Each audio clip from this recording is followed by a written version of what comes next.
Kantor Bea Cukai Kota Langsa bersama Stasiun Karantina Pertanian Aceh memusnahkan 7 ekor kambing selundupan asal Thailand yang digagalkan saat masuk ke perairan Aceh beberapa waktu lalu.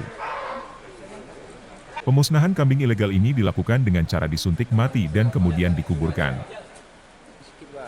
Kepala Bea Cukai Langsa Sulaiman mengatakan pemusnahan barang ilegal sudah sesuai dengan Undang-Undang Nomor 17 Tahun 2006 tentang Kepabeanan.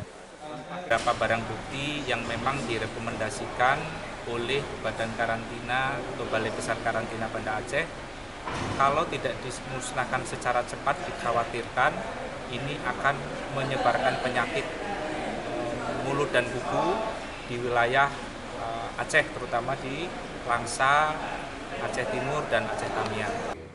Kepala Balai Karantina Pertanian Aceh Ibrahim mengatakan pemusnahan kambing ilegal merupakan bagian dari antisipasi penyebaran penyakit mulut dan kuku pada hewan ternak. Apalagi kita tahu di 2022 kemarin kasus PMK yang di Aceh merebak sampai 19 kabupaten kota kita plus provinsi. Karena barang yang bagus di luar negeri belum tentu cocok di negara kita. Baik dari sisi topografi, dari sisi iklim, mungkin perawatan di sana lebih intensif, kita cuma lepas di bawah pohon sawit. Itu akan penyebarannya lebih cepat. 7 ekor kambing yang ditaksir senilai 70 juta rupiah ini sebelumnya ditangkap tim gabungan Bea Cukai dan Polres Langsa pada 3 Agustus di gudang bekas pabrik kayu setelah diselundupkan melalui Pelabuhan Tikus. Dalam penangkapan tersebut petugas mengamankan 4 tersangka yang saat ini telah dititipkan di Lapas Kelas 2B Langsa sambil menunggu proses hukum lebih lanjut.